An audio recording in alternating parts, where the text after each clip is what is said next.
Greetings. It's I, Nathair, bard extraordinaire. Haven't seen you in a while. Well, I've written a brand new epic ballad for you.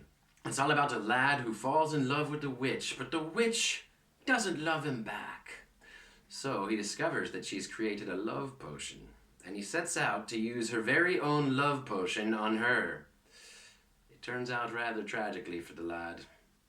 Here you go. This is called I Wanted the Witch to Love Me.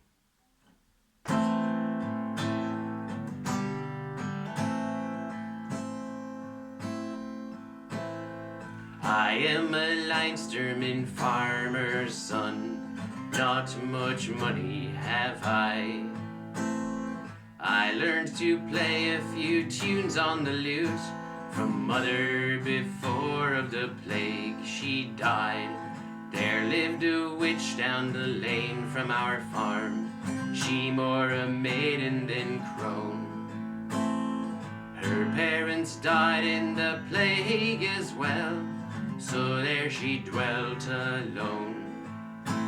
The folk of the village were all Christians, so not a suitor had she. For 'twas rumoured she believed not in God, but worshipped water and tree.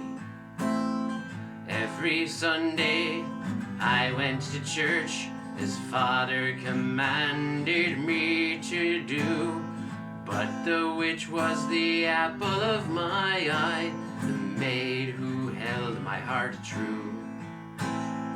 I'd play my lute to earn a meager coin at market on Saturday. Then would I visit the witch in her hut to purchase whatever I may. It mattered not from her what I bought, sometimes nettle tincture or rose petal tea.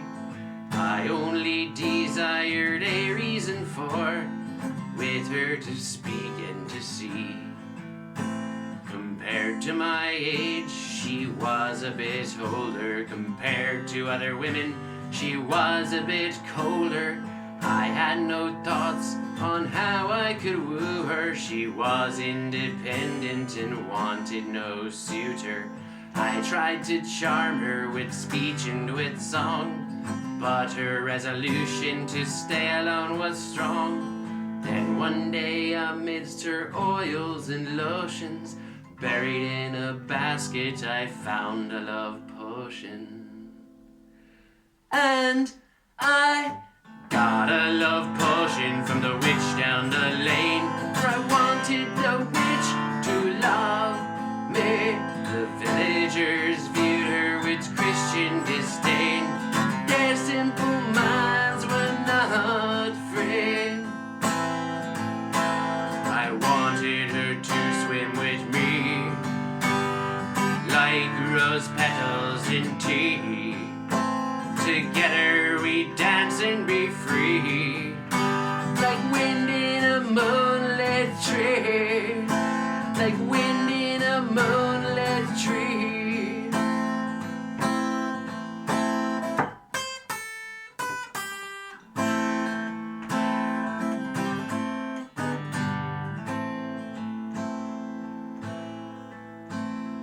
Christopher was a young nobleman's son. He sang with the church choir to become a righteous clergyman is to what he did aspire. One day at Mass, Christopher proclaimed that as any good sheep herder, to have a sick sheep, well, he was ashamed. The witch, well, he could convert her. That afternoon, they went to the witch and told her of his intention. She simply laughed and said she'd never part with her faith, and she feared no contention. The following days, some of the boys laughed at Christopher, for her did they know to have most resolute ways, and that she'd never be converted. comforted. After I got the love potion from the witch, I went to a tall hill one full moon night to ponder how I could get her to drink it with inspiration from the moonlight. From there I could see the witch's hut at the edge of the woodland hollow. I saw her leave her hut on foot, so I decided to follow. I crept behind her, stealthy as a fox, till she reached a woodland lake. There she unclothed herself on the rocks. My body began to quake. I saw her imbibe some rose petal tea and say prayers to earth's sons and daughters. She danced on the rocks ritualistically. Then she dove into the waters. Oh, I got a love potion from the witch down the lane, for I wanted the witch to love me. The villagers viewed her with Christian disdain. Their simple minds were not free. I wanted her to swim with me, like rose petals in tea. Together we dance and be free, like wind in a moonlit tree, like wind in a moonlit tree.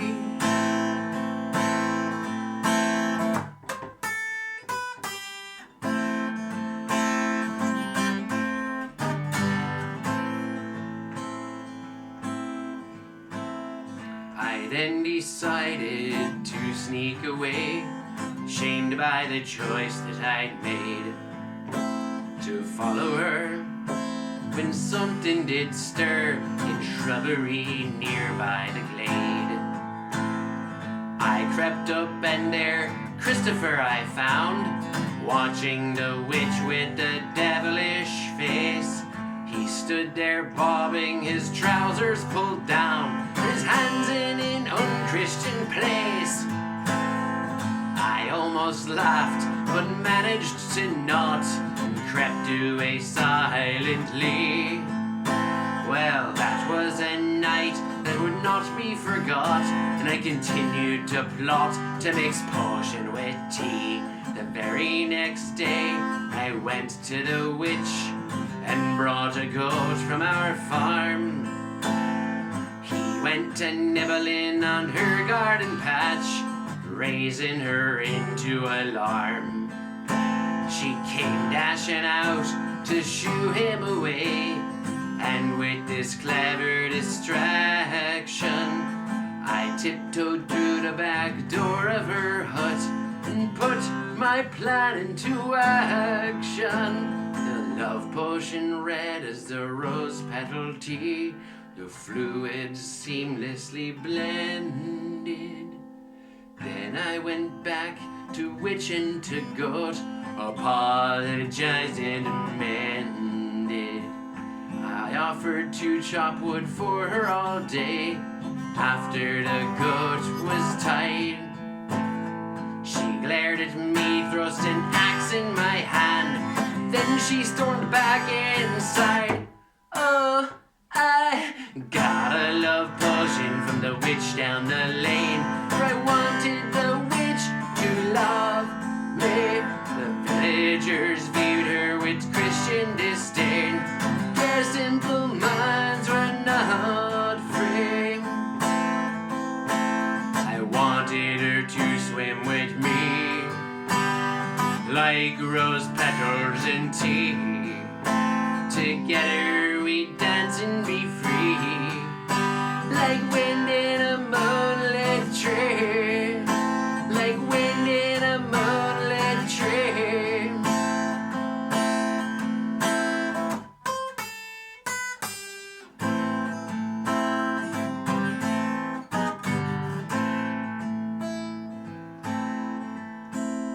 Later that that eve from her hut she came, her eyes looking as though enchanted, no longer cold, rather hot like a flame, and her dismissiveness she recanted. Together we ate a meal in her hut, and in her countenance it was written that her own spell had taken its effect, and with me she was now quite smitten. After some wine my hand she did take, and through the woods led me to the lake, where I had spied on her the night before, pale under moonlight on the rocky shore. There she confessed her love for me, and kissed me her lips like the petals of a rose, there under boughs of an ancient oak tree. Slowly we removed each other's clothes.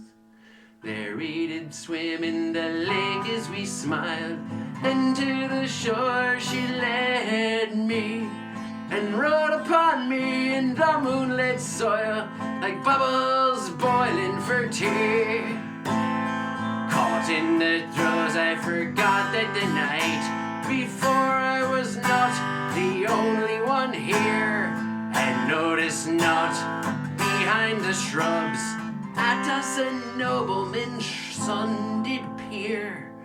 The very next day I returned to the farm, and father beat me with a switch. I claimed I'd spent the night chasing our lost goat, and spoke not of my deeds with the witch. It being Sunday I went to church, and Christopher's eyes did scream into mine like a crusader's war cry, his glare telling me that he'd seen that I'd got a love potion from the witch down the lane, for I wanted the witch to love me. The villagers viewed her with Christian disdain, their simple minds were not free. I wanted her to swim with me like rose petals in tea. Together we dance and be free, like wind in a moonlit tree, like wind in a moonlit tree.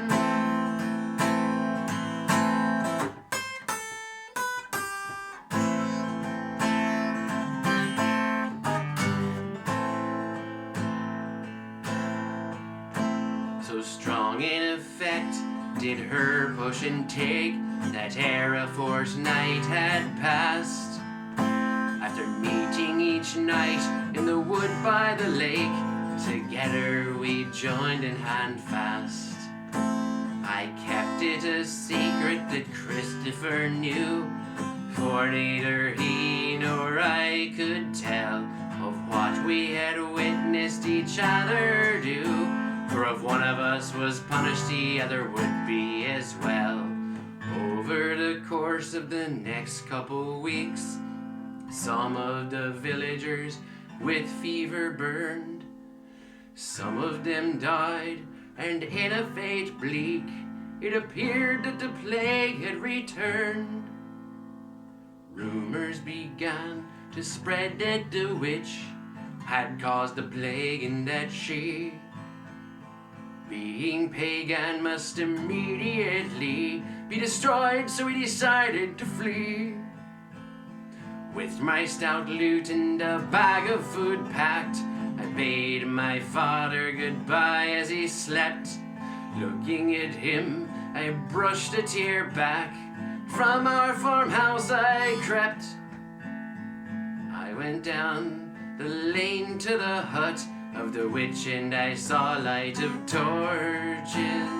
There I charged, and so there stood a mob around her like a fortress. The villagers all had her tied up quite firm, and prodded her with pitchforks like a beast, towering above her As she did squirm, stood Christopher and the town priest. Christopher has confessed, proclaimed the priest, that he witnessed the witch sin. Her devilry must now forever cease, so let now the purge begin.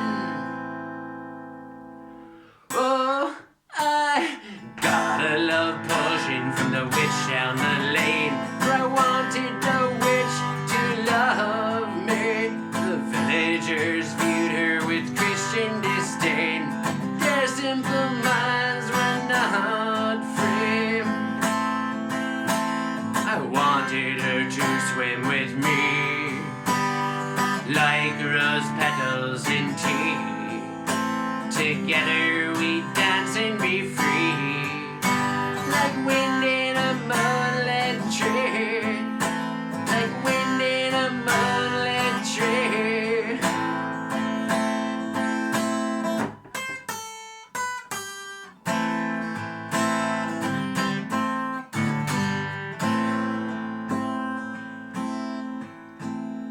As the villagers raised up a pole for her to burn upon, I strode to her side, feeling quite bold, my fear of consequence gone.